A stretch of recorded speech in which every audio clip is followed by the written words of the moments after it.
Hello there. Today we are looking at gate 2 in line 4, and it's called secretiveness. Line 4s are our opportunists. So secretiveness is the great line of opportunity here. In the lifetime learning, we have more than modesty, the ability to preserve harmony through discretion. And the exaltation says, the higher goal transcends personal acclaim. The team player acknowledged as the leader, but never the captain, where higher knowing does not have to be expressed to be recognized. There are some gates that have a very specific job.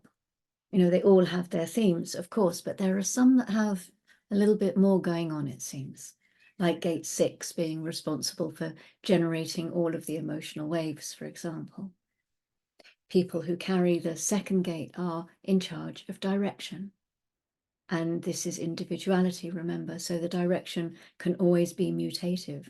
It could, in that sense, be a direction that is disturbing to others.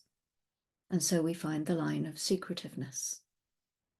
If this was the third line, they would just be bumping into their mutative direction and running with it.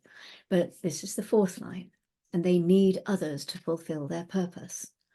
There has to be a little bit more caution here. They have to be a bit more circumspect.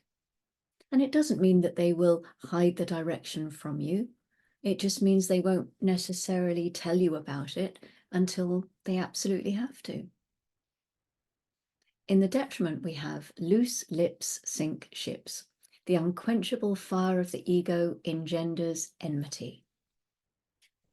So what do we know about fourth lines? One of the key things is that they like backup. This is part of their mechanic. Backup is really, really important. It brings a stability to their process. So you don't leave one job until you've got the next job lined up. You don't leave your partner until the next one is ready and waiting.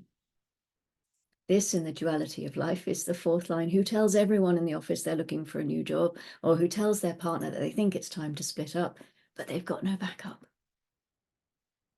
Have to wait for correct opportunities, and then the direction in life will be more certain, more assured.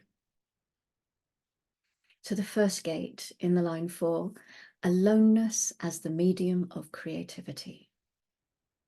Aloneness. Again, we looked at this before, didn't we? It's not something we generally associate with the fourth line.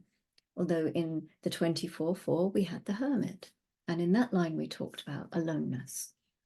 And fourth lines can certainly experience people fatigue if they're in the public arena for too long and need to pull back and isolate a little bit to recoup.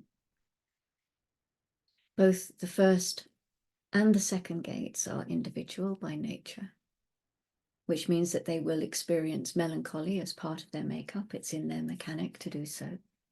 All the gates in individuality can learn to recognize their sadness, their melancholy, and know that this is actually the time for them to be creative. And it's the time for them to be alone. One feeds the other.